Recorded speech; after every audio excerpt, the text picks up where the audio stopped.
मैं विजय कुमार गौतम आज की इस वीडियो में जीव विज्ञान के अध्याय 2 जीव जगत का वर्गीकरण डिस्कस करूंगा। वर्गीकरण, जैसा कि मैं पूर्व में ही बता चुका हूं अध्याय प्रथम में, कि जंतुओं को, चाहे वो जीव हो या पौधे, उनको उनके शारीरिक लक्षण, संरचनात्मक लक्षण तथा अन्य लक्षणों के आधार पर दूसरे जीवों से समानता अथवा विभिन्नता के आधार पर अलग अलग समूहों में व्यवस्थित करना वर्गीकरण कहलाता है। जीवों को सर्वप्रथम वर्गीकृत करने का प्रयास अरस्तु ने किया। अरस्तु ने सभी सजीवों को मुख्यतया दो समूहों में बांटा। एक समूह था जिसे उन्होंने जंतु कहा तथा दूसरा समूह था जिसे पादप कहा। पादपों को उनके आकार के आधार पर पुनः उनका आकार, शेप, साइज, उसके आधार पर पादपों को पुनः 3 श्रेणियों में बांटा, जिन्हें हम जैसे वृक्ष, झाड़ी तथा शाक, तथा सभी जंतुओं को 2 समूहों में बांटा,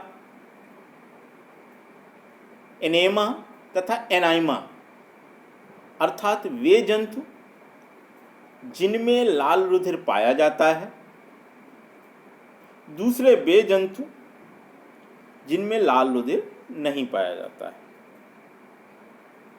यहाँ पर पौधों के वर्गीकरण से संबंधित जो समूह हैं, जैसे वृक्ष, झाड़ी और शाक,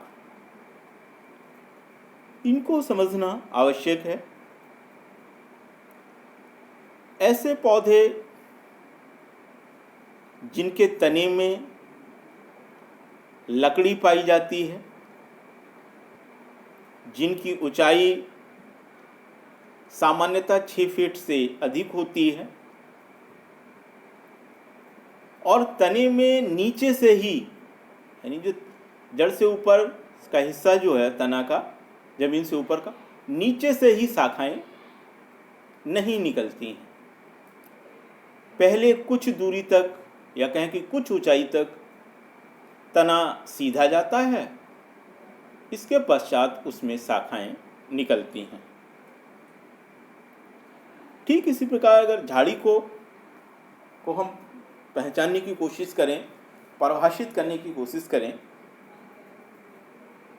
तो झाड़ी वे पौधे होते हैं जिनके तने में लकड़ी पाई जाती है और इनकी ऊंचाई 2 फीट से लेकर 6 फीट 8 फीट तक हो सकती है। वृक्ष और झाड़ी में जो मुख्य अंतर यही होता है कि वृक्ष में तने में कुछ दूर ऊपर जाकर शाखाएं निकलती हैं, जबकि झाड़ी में तने में नीचे से ही बहुत सारी शाखाएं निकलती हैं, इसलिए उसे हम झाड़ी कहते हैं। अब यदि बात की जाए शाक की, यह भी पौधों का एक समूह है। वे पौधे जिनकी ऊंचाई 1 से 2 फीट होती है, जिनके तने में लकड़ी नहीं पाई जाती है, कठोर नहीं होते तने और उनके तनों में लकड़ी नहीं पाई जाती है, ऐसे पौधों को साग कहते हैं। उसी का एक थोड़ा सा भ्रंश रूप होता है जिसे हम सामान्य भाषा में साग कह देते हैं। अर्थात वे पौधे जिनमें लकड़ी नहीं पाई जाती है, तो टमाटर के पौधे हो गए, पालक के पौधे हो गए, मकोई का पौधा हो गया, इस प्रकार के पौधों को हम साग कहते हैं। अरस्तु का दिया हुआ जो वर्गीकरण पद्धति थी, जीवों का वर्गीकरण स्पष्टता नहीं करती थी, इसलिए उसको बेस बनाकर, उसे आधार बनाकर कैरोलस लीनियस ने जीवों के वर्गीकरण की द्विजगत वर्गीकरण प्रणाली प्रस्तुत की। इस द्विजगत वर्गीकरण प्रणाली में कैरोलस लीनियस ने पृथ्वी पर पाए जाने वाले सभी सजीवों को 2 जगत में बांटा, जगत पादप और दूसरा जगत जंतु। अर्थात उन्होंने 2 समूह बनाए। एक समूह में सभी जीवों को रखा गया और उसको नाम दे दिया गया जगत जंतु, और दूसरा समूह जिसमें सभी पौधों को रखा गया और उसको नाम दिया जगत पादप। यहाँ पर ध्यान देने वाली बात यह है कि इस द्विजगत प्रणाली, वर्गीकरण की इस द्विजगत प्रणाली के द्वारा एक जगत के जीवों में बहुत सी विभिन्नताएं थीं, या कहें कि हम जैसे साधारण भाषा में अगर समझने का प्रयास करें तो सभी जीवों को एक ही जगत जंतु में रख देना उचित नहीं था, या कहें कि अगर जगत जंतु में रखा गया तो उन सभी जीवों में उनकी विभिन्नता के आधार पर उनका पुनः वर्गीकरण आवश्यक था, जो कि कैरोलस लीनियस की वर्गीकरण प्रणाली में नहीं किया गया था। यदि जीवों की कोशिकाओं को देखें तो जीवों की कोशिकाओं में 2 प्रकार की कोशिकाएं पाई जाती हैं। एक कोशिकाएं होती हैं जिन्हें हम प्रोकैरियोटिक कोशिकाएं कहते हैं, और दूसरी कोशिकाएं वे होती हैं जिन्हें हम यूकैरियोटिक कोशिकाएं कहते हैं। तो जो द्विजगत प्रणाली थी उसमें जीवों को उनकी कोशिकीय संरचना के आधार पर कोई भी अंतर नहीं किया गया था। ठीक इसी प्रकार जगत पादप में उन सभी पौधों को रख दिया गया या उन सभी जीवों को रखा गया जिनकी कोशिका के चारों ओर कोशिका भित्ति पाई जाती थी। अर्थात किसी भी सजीव की उसकी कोशिका भित्ति का अध्ययन किया गया और यदि उसकी कोशिका के चारों ओर कोशिका भित्ति उपस्थित है तो उसे पादप में रख दिया गया। अब यहाँ पे थोड़ा सा ध्यान देने वाली बात यह है कि जगत पादप के अंतर्गत हरे पौधों को भी रखा गया और कवकों को भी रखा गया। हरे पौधों में क्लोरोफिल की उपस्थिति के कारण प्रकाश संश्लेषण क्रिया होती है, जबकि कवकों में प्रकाश संश्लेषण क्रिया नहीं होती है। तो इस प्रकार अप्रकाशीय पौधों और प्रकाशीय पौधों को एक साथ रखना द्विजगत वर्गीकरण प्रणाली का दोष था।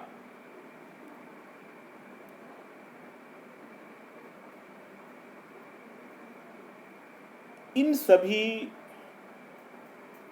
प्रणालियों का अध्ययन करते हुए, इनके दोषों का निवारण करते हुए सन 1969 में R.H. व्हीटेकर ने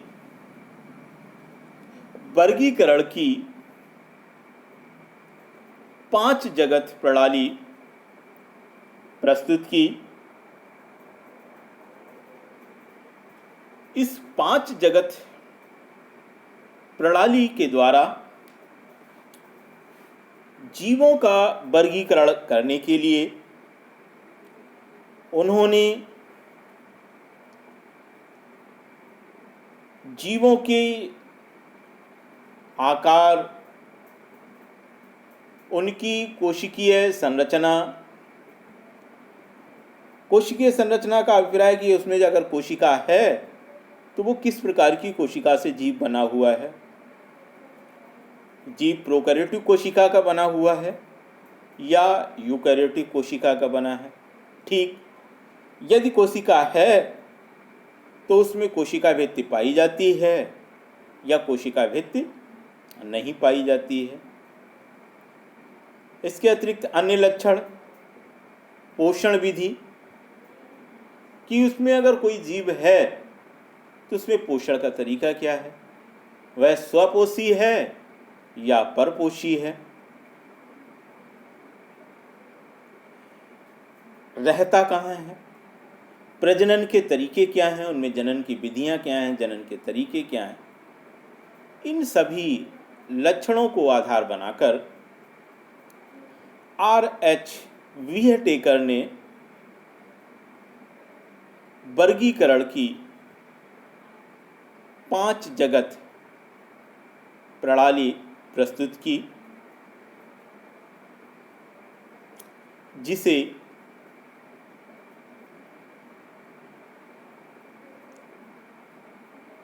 वैज्ञानिक मान्यता प्रदान की गई। इस प्रणाली के अनुसार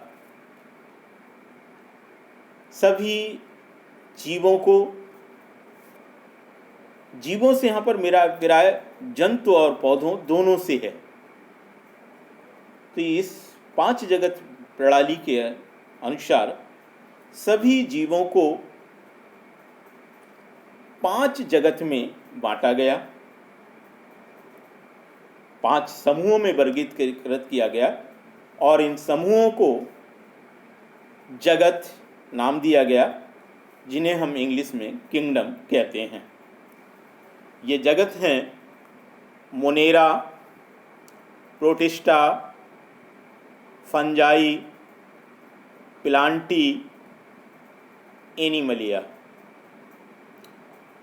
यहाँ पर मैं इन जगत की आधारभूत व्यवस्थाएं, मोटे मोटे लक्षण जो हैं उनको डिस्कस करूंगा।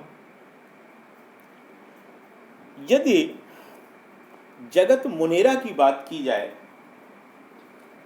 तो जगत मोनेरा के अंतर्गत उन सभी सजीवों को रखा गया जिनमें प्रोकैरियोटिक कोशिका पाई जाती है। छात्रों, यदि प्रोकैरियोटिक कोशिका की बात की जाए तो साधारण भाषा में, सामान्य भाषा में कह सकते हैं कि ऐसी कोशिकाएं जिनमें केंद्रक अच्छी तरह से विकसित ना हुआ हो या प्रारंभिक समय में जीवन की उत्पत्ति में सबसे पहले बनने वाली कोशिकाएं जो हैं वो प्रोकैरियोटिक कोशिकाएं कहलाती हैं। और जो प्रोकैरियोटिक कोशिका युक्त जीव होते हैं उन्हें जीवाणु कहा जाता है। सबसे पहले जल में जीवन की उत्पत्ति हुई और जो सबसे पहले बनने वाले जीव थे वो जीवाणु हैं। जीवाणुओं में कोशिका पाई जाती है, उस कोशिका को हम प्रोकैरियोटिक कोशिका कहते हैं। तो वो सभी जीव जिनमें प्रोकैरियोटिक कोशिका पाई जाती है उन्हें जगत मोनेरा के अंतर्गत रखा गया। जीवाणुओं में अगर हम पोषण विधि की बात करें तो यह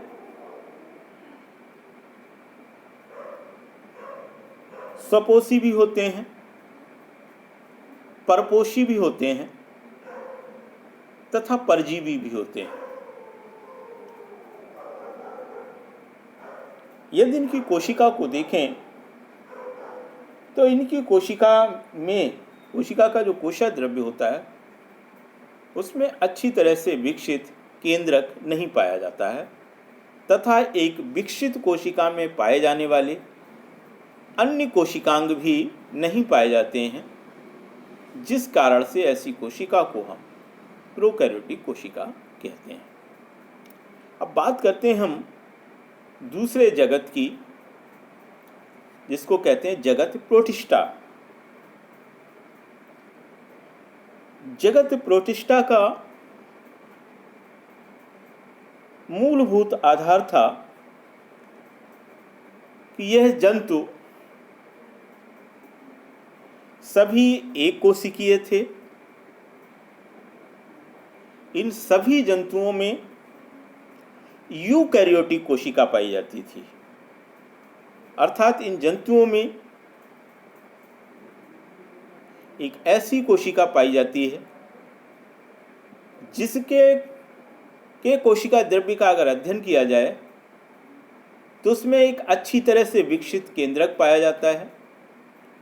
उस केंद्रक के चारों ओर केंद्रक झिल्ली पाई जाती है और केंद्रक झिल्ली से बाहर कोशिका द्रव्य है, उसमें माइटोकॉन्ड्रिया, एंडोप्लाज्मिक रेटिकुलम, हरित लवक, गाल्जी काय तथा अन्य कोशिकांग भी बहुत अच्छी तरह विकसित अवस्था में पाए जाते हैं। तो यूकैरियोटिक कोशिका युक्त जो जीव थे, एक कोशिका के हों और उनमें जो कोशिका हो वो यूकैरियोटिक प्रकार की हो, तो ऐसे जीवों को प्रोटिस्टा में रखा गया। यूगलिना, प्रोटोजुआ, पैरामीशियम, इन जीवों को जगत प्रोटिस्टा में रखा गया। तीसरा जगत है फंजाई। यदि जगत फंजाई की मूलभूत लक्षणों को समझा जाए तो पहला मूलभूत लक्षण यह है कि इनमें पाई जाने वाली कोशिका यूकैरियोटिक होती है। दूसरा लक्षण है कोशिका के चारों ओर कोशिका भित्ति पाई जाती है। तीसरा लक्षण है पोषण विधि को समझने का, तो ये सभी कवक जिन्हें हम सामान्य भाषा में फंजाई कहते हैं और सरल भाषा में फफूंद कहते हैं, तो इन जो सभी कवक हैं इनमें प्रकाश संश्लेषण की क्षमता नहीं पाई जाती। ये अपना भोजन दूसरे जीवों से अथवा मृत पदार्थों से प्राप्त करते हैं तो इस प्रकार के सभी जीव जिनमें कोशिका, यूकैरियोटिक कोशिका है, कोशिका के बाहर कोशिका भित्ति है, लेकिन उनमें हरित लवक नहीं पाया जा रहा है, जिसके कारण उनमें प्रकाश संश्लेषण क्रिया नहीं होती, अपना भोजन स्वयं नहीं बना सकते, और वो भोजन लेने के लिए दूसरे पौधों या दूसरे जीवों, चाहे वो जिंदा हों या मृत, उन पर निर्भर होते हैं। तो ऐसे जीव जो हैं उन्हें कवक के अंतर्गत रखा गया है। कवक से आप अच्छी तरह से परिचित होंगे। अचार में लगने वाला कवक, फफूंद जिसे कहते हैं, ब्रेड में पाया जाने वाला, बरसात के दिनों में चमड़ों में लगने वाला कवक, विभिन्न प्रकार के दाद रोग, दूसरे त्वचा रोग उत्पन्न करने वाला कवक, ये सब कवकों के उदाहरण हैं। अगली बात करते हैं जगत प्लांटी की। जगत प्लांटी को हिंदी में हम जगत पादप या पादप जगत भी कह सकते हैं। तो यदि इन जीवों को कोशिकीय संरचना को देखा जाए तो इन जगत प्लांटी में क्या होता है कि ये जो जीव हैं या ये जो पौधे हैं, ये सभी बहुकोशिकीय होते हैं, अर्थात इनका शरीर एक से अधिक कोशिकाओं से मिलकर बना होता है। दूसरा पॉइंट ये होता है कि इन पौधों में या कहें कि जो पादप होते हैं उनमें यूकैरियोटिक कोशिकाएं पाई जाती हैं, अर्थात उनमें पाई जाने वाली कोशिकाएं अच्छी तरह से विकसित होती हैं। उन कोशिकाओं में अच्छी तरह से विकसित केंद्रक पाया जाता है। केंद्रक के चारों ओर केंद्रक झिल्ली पाई जाती है, और केंद्रक झिल्ली से बाहर कोशिका द्रव्य में विभिन्न प्रकार के कोशिकांग, माइटोकॉन्ड्रिया, एंडोप्लाज्मिक रेटिकुलम, गाल्जी काय, हरित लवक, लाइसोसोम आदि पाए जाते हैं। यदि पौधों में पोषण विधि को देखा जाए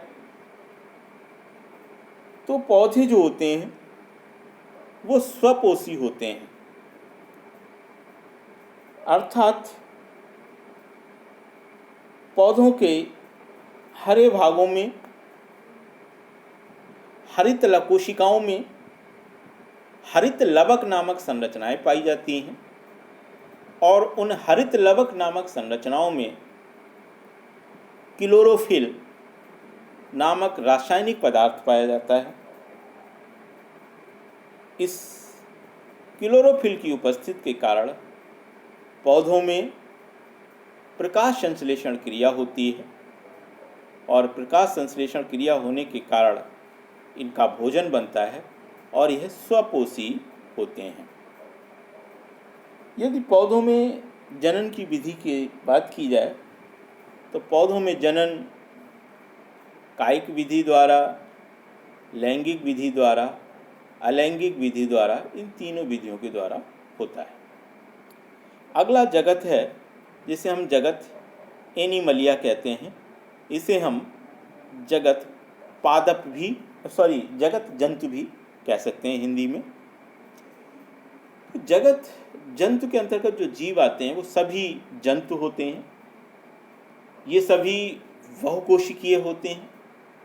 इनमें पाई जाने वाली कोशिकाएं यूकैरियोटिक कोशिकाएं होती हैं, तथा इनका कोशिका का एक जो मूलभूत लक्षण है जिसके आधार पर इन्हें हम पादप कोशिकाओं से अलग करते हैं, वो है कि जो जंतु कोशिकाएं होती हैं उन कोशिकाओं के चारों ओर कोशिका भित्ति नहीं पाई जाती है। साथ ही इनकी कोशिकाओं में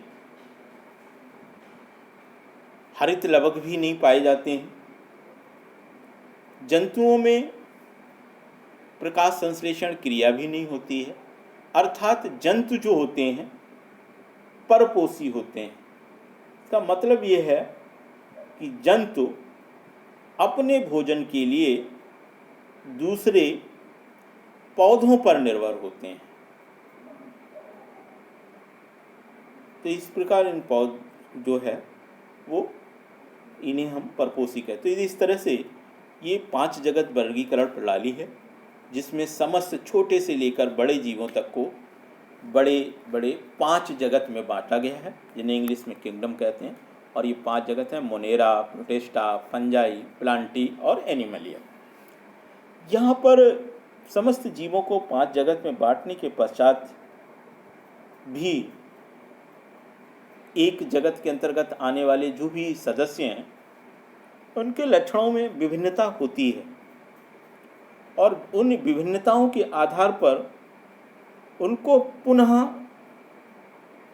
छोटे छोटे समूहों में या श्रेणी में बांटने की जरूरत थी, जो कि 5 जगत प्रणाली में ऐसा नहीं किया गया था।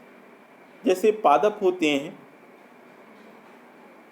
तो पादप में अगर उनको हम लक्षणों के आधार पर बांटते हैं तो मास, जिसे सामान्यतः हम ब्रायोफाइटा पौधे कहते हैं, जिम्नोस्पर्म पौधे कहते हैं, और ये एंजियोस्पर्म पौधे।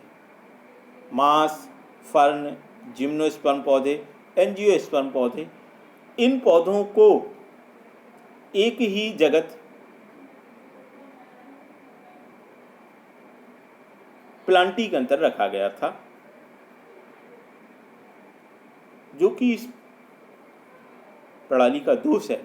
परंतु फिर भी यह 5 जगत प्रणाली जीवों का वर्गीकरण स्वव्यवस्थित तरीके से करती है और इसे वैज्ञानिक मान्यता प्राप्त है। आगे के जगत और उसके अंतर आने वाले जीवों का मैं विस्तृत डिस्कस 1 बाई 1 अगले वीडियो में करूँगा। आपसे अपेक्षा है कि वीडियो सुने और जो PDF दी हुई है उसके आधार से अपनी कॉपी पर नोट करें और इस चैप्टर को पढ़ें।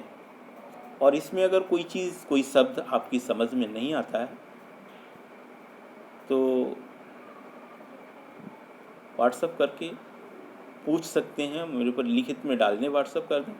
मैं जब अगला वीडियो बनाऊंगा तो उसमें जो कुछ भी आपको बच्चों ने जो कुछ पूछा होगा मुझसे, जो समझने की कोशिश की होगी, उसको अगले वीडियो में पहले समझाऊंगा, उसके बाद ही नया टॉपिक डिस्कस करूंगा। तो अगर आप अध्ययन करें और कोई समस्या आती है तो उसे व्हाट्सएप पे रिटन में दें, फ़ोन कॉल ना करें, रिटन में करें और जब मैं वीडियो बनाऊंगा तो उसको बताऊंगा, डिस्कस कर दूंगा।